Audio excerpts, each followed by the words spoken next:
সুধী বৈষ্ণব ভক্তবৃন্দ, ভক্তিপূর্ণ প্রণাম রইল ভক্তচরণে। প্রণাম জানাই শ্রী গুরুদেবের চরণে। প্রণাম জানাই অনন্ত কোটি বিশ্বব্রহ্মাণ্ডের নায়ক যিনি শ্রী ব্রজেন্দ্র নন্দ নন্দনের চরণে। সুধী বৈষ্ণব ভক্তবৃন্দ, আশা করি সকলে ভালো আছেন। শ্রী গুরুদেবকে স্মরণ করে আজ আমরা ধারাবাহিক অনুযায়ী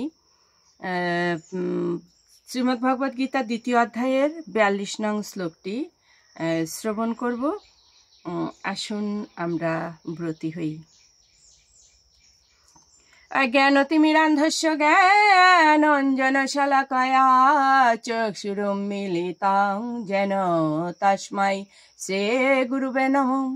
শ্রী চৈতন্যমানভীষ্টে স্থাপিतं যেন ভূতলে স্বয়ং রূপকদময়ং দদাতি স্বপদান্তিকं বন্দে অহং শ্রীগুরু শ্রীতপাদকমलं শ্রীগুরুन् বৈষ্ণবং চ শ্রীরূপং সাগ্রজাतं সগণো রঘুনাথं বিतं तं সজীবं সাদ্বৈतं সাবধূतं পরিজনসহিतं কৃষ্ণ চৈতন্যদেবং শ্রী রাধা কৃষ্ণ পাদান সহগণ ললিতাং শ্রী বিশাখানিতাং চ নমোয়ং বিষ্ণুপাদায় কৃষ্ণপৃষ্ঠায় ভূতলে শ্রীমতে মহানাম স্বামিনীতে নমামি হে। বাঞ্ছাকল্পতরুভ্যশ্চ কৃপা সিন্ধুপয়েব চ পতিতানাং পাবনেভ্যো বৈষ্ণবেভ্যো নমো নমঃ।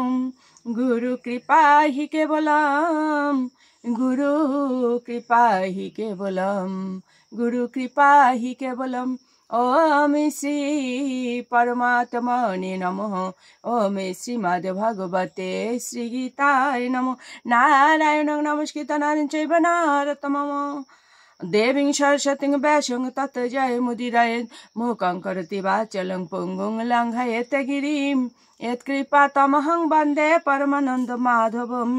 ॐ नमो भगवते वासुदेवाय, नमो भगवते वासुदेवाय, नमो भगवते वासुदेवाय।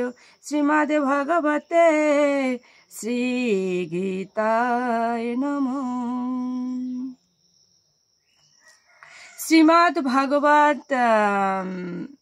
গীতা যথাযথ সাংখ্যযোগ ২য় অধ্যায়, শ্লোক সংখ্যা হচ্ছে ৪২ এবং ৪৩। ওম নমো ভগবতে বাসুদেবায় শ্রীমদ্ ভগবতে শ্রীগীতায় নমঃ। ইয়াম ইমাম উস্পিতাম বাচম প্রবদন্তি অবিপশ্চিতাঃ বেদ বাদরতাঃ পার্থ ন অন্যৎ অস্তি ইতি বাদিনঃ। ৪৩ নং শ্লোক। কামাত্মানঃ স্বর্গপরঃ জন্ম কর্ম ফল প্রদম ক্রিয়া বিশেষ বহুলাম ভোগ ঐশ্বর্য গতিম প্রতি। অনুবাদ: বিবেক বর্জিত লোকেরাই বেদের পুষ্পিত বাক্যে আসক্ত হয়ে স্বর্গসুখ ভোগ, উচ্চকুলে জন্ম, ক্ষমতা লাভ আদি সকাম কর্মকেই জীবনের চরম উদ্দেশ্য বলে মনে করে। ইন্দ্রিয় সুখ ভোগ ও ঐশ্বর্যের প্রতি আকৃষ্ট হয়ে তারা বলে যে তার ঊর্ধ্বে আর কিছুই নেই। তাৎপর্য: সাধারণত মানুষ অল্প বুদ্ধি সম্পন্ন এবং তাদের মূর্খতার ফলে তারা বেদের কর্মকাণ্ডে বর্ণিত সকাম কর্মের প্রতি বিশেষভাবে আকৃষ্ট হয়ে পড়ে। সুধী বৈষ্ণব ভক্তবৃন্দ, সকাম কর্ম হচ্ছে ব্যক্তিগণ ইন্দ্রিয় সুখে আসক্ত হয়ে সে বলে এ কাজটা আমার, এ বাড়িটা আমার, এটা আমার, আমি এবং আমার ভিতরে সে ডুবে থাকে। এটা হচ্ছে সকাম কর্ম। তো কর্মটা যেহেতু আমার, কর্মফলটাও আমার। আর যারা কর্মযোগী নিষ্কাম কর্ম করে তারা হচ্ছে কি বলেন না, তারা এটা অনুধাবন করেন, বুঝতে পারেন যে কর্মটা আমার নয়, এটা ভগবানের কর্ম, ভগবান আমায় দিয়ে করাচ্ছেন। তো যেহেতু ভগবানের কর্ম, সেই জন্য ওই ভক্ত কর্মের ফলের আশাও করেন না। তিনি মনে করেন ঈশ্বরের কর্মফল, তিনি যা করবেন সেটাই বাঞ্ছনীয়। এমতো ভক্ত যারা, তাদের কিন্তু কোনো রকম এই জাগতিক দুঃখ ভোগ করতে হয় না। এখানে সেটাই বলা হয়েছে। ভোগ ও ঐশ্বর্য পরিপূর্ণ স্বর্গলোকে গিয়ে ইন্দ্রিয়ের চরম তৃপ্তি সাধন করাই হচ্ছে তাদের পরম কাম্য। বেদে স্বর্গলোকে যাবার জন্য নানা রকম যজ্ঞের বিধান দেওয়া আছে। তার মধ্যে জ্যোতিষ্ঠম যজ্ঞ বিশেষভাবে ফলপ্রদ। বাস্তবিকই যে মানুষ স্বর্গলোকে যেতে চায়, তার পক্ষে এই সমস্ত কাজগুলি সম্পাদন করা অবশ্য কর্তব্য। তাই অল্প বুদ্ধি সম্পন্ন মানুষেরা মনে করে এটি হচ্ছে বৈদিক জ্ঞানের চরম শিক্ষা। এই প্রকার অনভিজ্ঞ লোকেদের পক্ষে একাগ্র চিত্তে ভগবত ভক্তি সাধন করা সম্ভবপর হয় না। মূর্খ যেমন বিষবৃক্ষের ফল দেখে লালায়িত হয়, তেমনি অপরিণত বুদ্ধি সম্পন্ন লোকেরা স্বর্গলোকের ঐশ্বর্যের দ্বারা প্রলোভিত হয়ে তা ভোগ করবার বাসনায় লালায়িত হয়। বেদের কর্মকাণ্ডে উল্লেখ আছে অপাম সোমম মৃতা অভুম। এছাড়া আরো উল্লেখ আছে অক্ষয়ীম হবৈ চাতুর্মাস্যাজিনঃ সুকৃতিম ভবতি। এর মানে চাতুর্মাস ব্রত পালন করলে মানুষ স্বর্গলোকে গিয়ে সোমরস পান করে অমরত্ব লাভ করে এবং চিরকালের জন্য সুখী হতে পারে। এমনকি এই পৃথিবীতেও বহু লোক আছে যারা সোমরস পান করবার জন্য নিতান্ত উৎসুক। কারণ সোমরস পান করে বল ও বীর্য বর্ধন করে কিভাবে আরো বেশি করে ইন্দ্রিয় সুখ উপভোগ করতে পারবে, সেটাই তাদের একমাত্র কাম্য। এই জড়জগতের বন্ধন থেকে মুক্ত হয়ে এরা ভগবানের কাছে ফিরে যেতে চায় না। এদের সীমিত বুদ্ধিতে এরা উপলব্ধি করতে পারে না যে ভগবত ধামে ফিরে যাওয়ার যে আনন্দ, তার তুলনায় স্বর্গসুখ নিতান্তই তুচ্ছ। তাই তারা আড়ম্বরপূর্ণ বৈদিক যাগযজ্ঞের প্রতি বিশেষভাবে আসক্ত। এই ধরনের লোকেরা অত্যন্ত ইন্দ্রিয় পরায়ণ। তাই তারা ইন্দ্রিয় সুখের চরম স্তর স্বর্গলোকের অতীত যে আরো কিছু থাকতে পারে তা বুঝতে পারে না। মনে করে স্বর্গের নন্দন কাননে সোমরস পান করে অপরূপ রূপসী অপ্সরাদের সঙ্গ করে ইন্দ্রিয় সুখ উপভোগই হচ্ছে পরম এবং চরম প্রাপ্তি। এই প্রকার দৈহিক সুখ নিঃসন্দেহে ইন্দ্রিয়জাত। তাই যারা এই প্রকার জাগতিক অস্থায়ী সুখের প্রতি আসক্ত, তারা নিজেদের পার্থিব জগতের প্রভু বলে মনে করেন। সুধী বৈষ্ণব ভক্তবৃন্দ, আমরা এখানে ছোট্ট একটি দৃষ্টান্ত শ্রবণ করি। দৃষ্টান্ত অবশ্যই এর আগে আমি একবার হয়তো বলেছি, তারপরও আজ এই শ্লোকের আওতায় একটু বলতে ইচ্ছা হয়। আমরা শ্রবণ করি যে একজন চোর, সে চুরি করত। তো চুরি করে সে দিন অতিবাহিত করত, তার খাবার আহার এটা সে জোগাড় করত, কিন্তু প্রায়শই সে ধরা পড়তো এবং বেদম পিটুনি খেত। তো এভাবেই তার দিন যেত। তো অল্প বয়সী ছেলেটা তো মনে মনে চিন্তা করতো যে আমি যেদিন ইনকাম করি সেদিনই খাচ্ছি, এরপরে আমি কি করব, বা এই পিটুনি খেতেও ভীষণই খারাপ লাগে। তো ওই রাজ্যের যে একজন জমিদার ছিলেন, ওনার একজন কন্যা ছিল, যে কন্যাটি ছিল হচ্ছে ধর্মভীরু। সে পূর্বজন্মের স্বীকৃতি অনুযায়ী ছোট্টবেলা থেকেই ধর্মকর্ম করত। তো ধীরে ধীরে শশীকলার ন্যায় ওই কন্যা সন্তানটি যখন বড় হতে লাগলো, তখন বাবা মার অর্থাৎ জমিদার গিন্নি এবং জমিদারের চিন্তা হতে লাগলো যে মেয়েকে কোথায় পাত্রস্থ করা যায়। কারণ মেয়েটা যেমন ধর্মশীলা, তাকে তো তেমনই ধর্মভীরু পাত্রের হাতেই পাত্রস্থ করতে হয়। তো এই মতো যখন চিন্তা ভাবনা করছেন, ওই কন্যা সন্তানটি জানতে পেরে বাবাকে বলছেন, বাবা, আমি সংসার জীবনে যেতে চাই না, কারণ সংসারে তো শুধু মোহমায়া, আমি এমনিভাবে ভগবানেরই ভজনা করতে চাই। তো পিতা বললেন যে মা, আমি তো জমিদার, তো আমি যদি তোমাকে বিবাহ না দিই তাহলে প্রজা যারা আছেন আমাকে তো মান্য করবেন না, এবং এটা হচ্ছে গার্হস্থ্য আশ্রমের একটি কার্য যে কন্যা সন্তান এবং পুত্র সন্তানদের বড় করে তারপরে কি করতে হয়, বিবাহ দিতে হয়। তো সুধী বৈষ্ণব ভক্তবৃন্দ তখন কন্যা সন্তানটি ভেবে বলল যে তাহলে যদি বিবাহ দিতেই হয় আমাকে কোনো ব্রহ্মচারী বা সন্ন্যাসী এ জাতীয় পাত্রস্থ করে দাও বাবা, এমন পাত্রের হাতে দিয়ে দাও যাতে আমি নির্দ্বিধায় ধর্মকর্ম করতে পারি। তো ওই জমিদারের আরও 4টা পুত্র সন্তান ছিল, ওনাদের বলছেন যে বাবা তোমরা চারিদিকে খোঁজ করো এমন কোনো ব্রহ্মচারী বা সন্ন্যাসী আছেন কি না যিনি হচ্ছে এই কন্যা সন্তানকে আমার এই রাজকুমারীকে বিবাহ করবেন। যদি বিবাহ করে তাহলে আমি রাজকন্যা সহ আমার এই কন্যা সহ আমি অর্ধেকটা জমিদারি দিয়ে দেবো। তো সেই চতুষ্পুত্র মানে 4 কুমার চারদিকে ছড়িয়ে পড়লেন এবং নানান দিকে ঘোরাঘুরি খোঁজাখুঁজি করে কোথাও পাচ্ছেন না। যে মঠ মন্দিরে যাচ্ছেন সেখানেই ওই একই কথা যে আমরা তো সাধু সন্ন্যাসী, আমরা ব্রহ্মচারী, আমরা সংসার জীবনে আমরা প্রবেশ করতে চাই না, গারস্থ আশ্রম আমরা ওখানে প্রবেশ করে আমরা মায়ায় জড়াতে চাই না। তো এমনিভাবে যখন প্রচার হয়ে যাচ্ছে ওই সেই চোর ও এই কথা ওর কানে গেল। ও মনে মনে চিন্তা করছে তাহলে আমাকে এর একটা ব্যবস্থা করতে হবে। তো ওই কথা প্রসঙ্গে সে জানতে পারলো যে আর একটা মঠ বাকি আছে, ওই মঠে খোঁজ নেবার পরেই ওনারা হাল ছেড়ে দেবেন যে না এরকম কোনো পাত্র পাওয়া যাচ্ছে না। তখন সেই দোরগোড়ায়, সেই মঠের পাশে আশ্রমের দোরগোড়ায় বসে কি করলো, সে জপ করছে।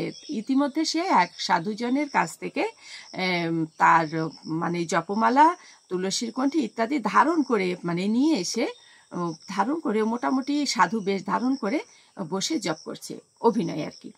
তখন রাজকুমারেরা তো ভীষণ উদ্ভ্রান্ত, পাওয়া যাচ্ছে না এমন সন্তান, এমন পাত্র। তো ঢুকে গেলেন মঠ মন্দিরে, যে যখন ওরকম বললেন সকল ব্রহ্মচারী সন্ন্যাসীরা ওনাদের ধিক্কার দিচ্ছেন, না না আপনারা এটা ভুল করছেন, আমরা তো ব্রহ্মচারী, আমরা হচ্ছি সাধু সন্ন্যাসী, আমরা তো সংসার করতে পারি না, আমরা গারস্থাশ্রমে ঢুকতে চাই না। তো ওনারা ব্যর্থ মনোরথে যখন ফিরছেন তখন ছোট যে জমিদার পুত্র তার লক্ষ্য পড়লো যে গেটের কাছে একজন বসে জব করছে। বলছে দাদা দাদা দেখো একজন কেমন করে জব করছেন, এনাকে একটু জিজ্ঞাসা করে দেখলে হয়। তো সেই চোর তো চোর বেশি সাধু আর কি, সে তো ভাবছে যে আমাকে বললেই আমি রাজি।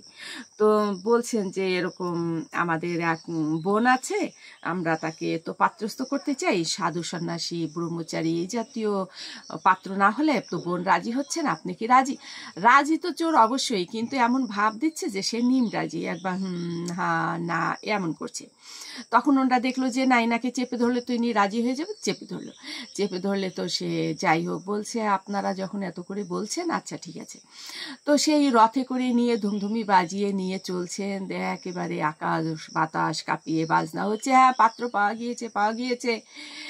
একেবারে রাজপ্রাসাদে ঢোকার যে রাস্তা, ফুল ছিটাচ্ছে, সে অন্যরকমভাবে অভ্যর্থনা জানিয়ে স্বাগতম বলে ভিতরে প্রবেশ করাচ্ছে। আর চোর মনে মনে ভাবছে বাহ, আমি তো সারা জীবন বেদম পিটুনি খেয়েছি, আর হচ্ছে কত অপমান সহ্য করেছি, কিন্তু এ কি সম্মান। তখন নিয়ে ওনাকে কি করানো হলো, পাদ্য প্রক্ষালন করা হলো, দুধে চরণ ধৌত করা হলো, সাধু তো। তারপরে ফুল দিয়ে অভিষেকটা পরে হবে।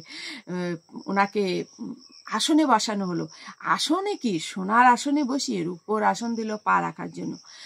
আর চোর তো জীবনেও তো এই পরিবেশ দেখেনি, মনে মনে ভাবছে হায় ভগবান, ভগবানের নামটা তো মুখে চলে এলো, আমি সারা জীবন চুরি করেছি, আমি তো এই সাধুর বেশ ধরিনি, সাধুর বেশে এত সম্মান। এদিকে রাজ্যের কত লোকজন তো এসে জড়ো হয়েছে সেই জামাতাকে দেখবার জন্য, এমন জামাতা, ব্রহ্মচারী সন্ন্যাসী, এমন সুন্দর চেহারা, মানে মাথা মুন্ডন করে সেই শিখা রেখে সেই বসন আসন পরে যা সেজেছে তিলক আদি করে, চোরকে তো হ্যাভি মানিয়েছে, অনেক সুন্দর লাগছে, সকলে নয়ন ভরে দর্শন করছে, এমন সুন্দর চেহারা।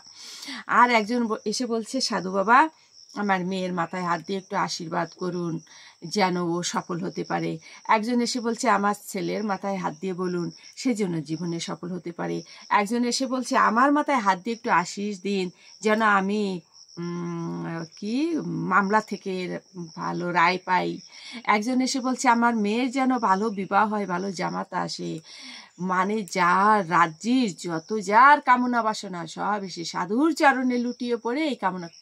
আর সাধু মনে মনে চিন্তা করছে এ কি সম্মান, জীবনে তো এমন সম্মান পাইনি। যাই হোক, জমিদার মশাইয়ের লোকজন সকলকে সরিয়ে দিয়ে তাকে যে আহ্বান করলো করে এবং আসন বসন দিয়ে যত্ন করে যে খাবার দিয়েছে, জল খাবার, সে তো তার 7 জন্মেও চোখে দেখেনি। ফল আহার, সে রাজভোগ, কমলাভোগ, পান্তোয়া, সে রাবড়ি, ছানা ইত্যাদি ইত্যাদি, সে কোনটা রেখে যে কোনটা সে আহার করবে সে মানে বুঝিয়ে উঠতে পারছে না। যাই হোক, এত যত্ন আত্মিকের পরে ওই চোরকে দেওয়া হলো কি শয়ন মন্দিরে। শয়ন মন্দিরে যেমন সুন্দর বিছানা, সেই দুগ্ধ ফেনানো একেবারে সাদা মখমলের চাদর, আর সে বিছানায় তো বসেছে চোর, তো সে একেবারে ডেবে যাচ্ছে অর্ধেকটা। এখন মনে মনে চিন্তা করছে চোর যে আমি তো সাধু সেজেছি, জপের মালাটাও তো আছে, তো রাত্রেবেলা দাসী যারা আছে সকলে দরজা দিয়ে চলে গিয়েছে, কর্মচারীরা বলেছে যে সকালে আপনার অভিষেক হবে, রাজকুমারীর সঙ্গে বিবাহর আগে তো অভিষেক করানোর দরকার, তো শুভ তিথিক্ষণ দেখে সকালেই অভিষেক হবে, আপনি এখন বিশ্রামে যান। তো সে কি করেছে, ওই মখমলের বিছানা থেকে নেমে নিচে বসে আসনে বসে ওই জপের মালাটা নিয়ে এখন একটু বলছে কি যে যে জপের মালা নিয়ে অভিনয় করলাম সেই জপের মালার জন্যই তো আমার এত কিছু, তাহলে আমি একটু দেখি জপ করি বসে বসে। এখন সেই মালাটা নিয়ে জপ করছে, হরে কৃষ্ণ কৃষ্ণ কৃষ্ণ হরে হরে, হরে রাম রাম রাম হরে হরে, হরে কৃষ্ণ কৃষ্ণ কৃষ্ণ হরে হরে, হরে রাম রাম রাম হরে হরে। চোর দেখছে কি যতই জপ করা হচ্ছে ততই যেন শরীর রোমাঞ্চিত হচ্ছে, ভালো লাগছে, আরো জপ করছে, হরে কৃষ্ণ কৃষ্ণ কৃষ্ণ হরে হরে, হরে রাম রাম রাম হরে হরে, হরে কৃষ্ণ কৃষ্ণ কৃষ্ণ হরে হরে, হরে রাম রাম হরে হরে, হরে কৃষ্ণ কৃষ্ণ কৃষ্ণ হরে হরে, হরে রাম রাম হরে হরে, হরে কৃষ্ণ কৃষ্ণ কৃষ্ণ হরে হরে, হরে রাম রাম রাম হরে হরে। চোর বুঝতেই পারল না কখন যেন প্রভাত হয়ে গেল।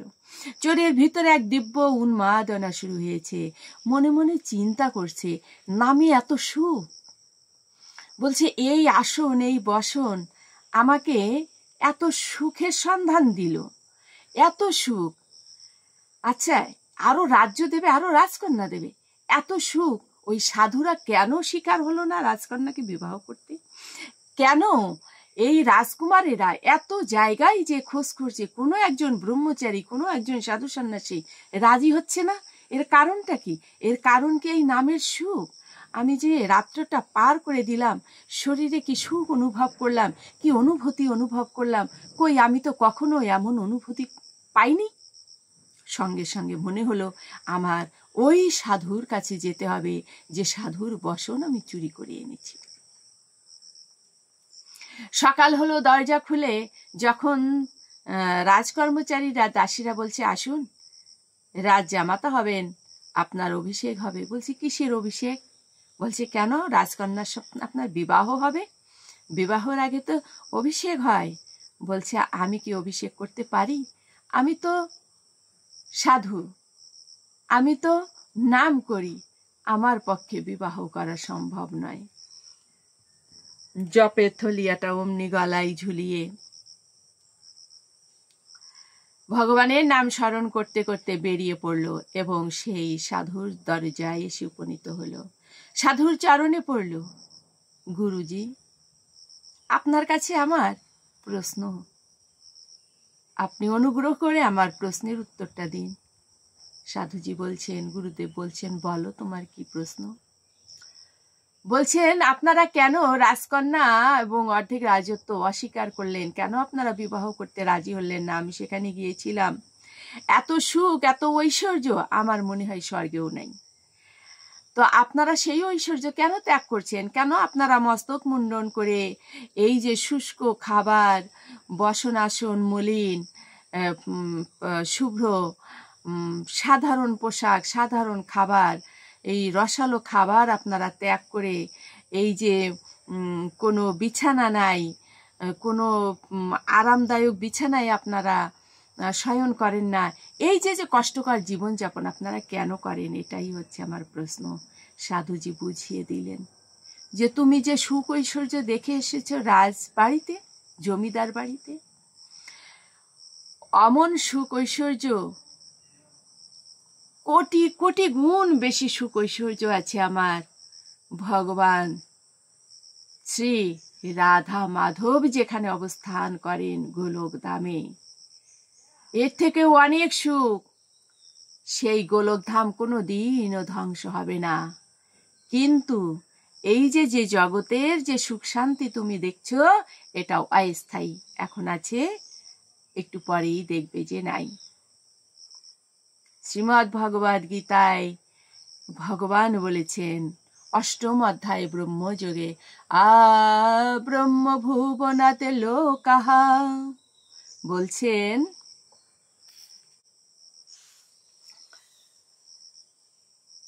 এই ব্রহ্ম থেকে, এই ভুবন থেকে ব্রহ্মলোক পর্যন্ত যত লোক আছে সমস্ত ধ্বংস হয়ে যাবে, শুধুমাত্র আমার ভগবানের লোক ধ্বংস হবে না। কি বলছেন? ব্রহ্ম ভুবনাত লোকাহা পুনঃ আবর্তিনঃ অর্জুন মামুপেত তু কন্তেয় পুনর্জন্ম না বিদ্যতে।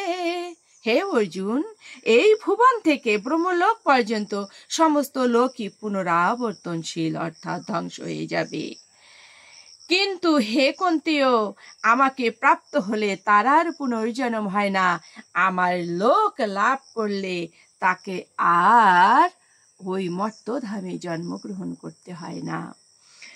তো এই সেই চোরকে সাধু বাবা এটাই বুঝিয়ে দিলেন যে আমরা কেন এই আহার বিহার ত্যাগ করেছি। কারণ রসালো খাবার খেলে, এই আরামদায়ক বিছানায় শয়ন করলে আমরা তো নিদ্রা রসে ডুবে যাব, আরামে ডুবে যাব, সেই পরমেশ্বর ভগবানকে ভুলে যাব। যদি প্রতিনিয়ত ভগবানের নাম জপ করতে পারি, আমরা সেই লোকে যেতে পারবো যেখানে স্বয়ং ভগবান আছেন। আর ভগবানের চরণে ফুল তুলসী দিয়ে পুজো করলে যে মনের আনন্দ, এই আনন্দ তুমি আর কোথাও পাবে না। আমরা সেই আনন্দর ভাগীদার হতে পারবো। আমরা সেই গোলক ধামে যেয়ে ভগবানের চরণ সেবা করতে চাই। তাই এই জগতের সমস্ত সুখ ঐশ্বর্যকে বর্জন করে আমরা এমনি জপমালা ধারণ করেছি, এমনি কণ্ঠী ধারণ করেছি, এমনি তিলক ধারণ করেছি। তিলক ধারণ করার অর্থ হচ্ছে ভগবানের সঙ্গে সম্বন্ধযুক্ত হওয়া। কণ্ঠী, গলাতে কণ্ঠী তুলসী মালা পরার অর্থ হচ্ছে বৃন্দাজি ভক্তি দান করবেন। বৃন্দাজি হচ্ছে ভক্তির দেবী। ভক্তি দান করলে ভগবানের চরণে ভক্তি আসবে। আর জপমালা কেন ধরেছি? জপমালা ধরলে প্রতিনিয়ত প্রতি মুহূর্ত ভগবানের নাম পড়ে যাবে, মনে পড়ে যাবে। আর এই জপমালায় জপ করতে করতে একসময় এমন অভ্যাস হয়ে যাবে, জপমালা ছাড়াই শ্বাসে প্রশ্বাসে প্রতিটা মুহূর্তে ভগবানকে স্মরণ করতে পারবো। কোনো রকম পাপ আমাদের স্পর্শ করবে না। আমাদের একমাত্র উদ্দেশ্য হচ্ছে ভগবানের চরণ লাভ। জাগতিক সুখ আমাদের কাম্য নয়। চোর তখন সাধুর চরণে পড়ে বলছেন, গুরুদেব, আমায় আপনি সেই মন্ত্র দান করুন যেই মন্ত্রে আপনারা এমন অনুভূতি এবং জ্ঞান অর্জন করেছেন। আমি সেই জ্ঞান, সেই অনুভূতি অর্জন করতে চাই। গুরুদেব তখন জ্ঞান শলাকা দ্বারা কি করলেন? সেই চোরের অজ্ঞানতম চক্ষুর উন্মিলিত করলেন, অর্থাৎ জ্ঞান শলাকা দ্বারা তার জ্ঞান চক্ষু খুলে দিলেন। আর কর্ণে দিলেন হরিনাম মহামন্ত্র, হরে কৃষ্ণ কৃষ্ণ কৃষ্ণ হরে হরে, হরে রাম রাম রাম রাম হরে হরে। শুধু বৈষ্ণব ভক্তবৃন্দ, আসুন আমরা মাহাত্ম বলে বেরিয়ে যাই, অনেক কথা হয়ে গেল। ওম শ্রী পরমাত্মনে নমঃ। ওম শ্রীমদ ভগবতে শ্রী গীতায় নমঃ। গঙ্গা গীতা চ সাবিত্রী সীতা সত্যপতে ব্রতা ব্রহ্মাবলীর ব্রহ্মবিদ্যা ত্রিসন্ধ্যা মুক্তি গেহিনী অর্ধমাত্রা চিতানন্দা ভবং নিভ্রান্তি নাশিনী বেদত্রয়ী পরানন্দা তত্ত্বার্থ জ্ঞান মঞ্জুরি। ওম তৎসৎ। ওম নমো ভগবতে বাসুদেবায়, নমো ভগবতে বাসুদেবায়, নমো ভগবতে বাসুদেবায়। শ্রীমদ্ ভগবতে শ্রী গীতায় নমঃ, শ্রী গীতায় নমঃ, শ্রী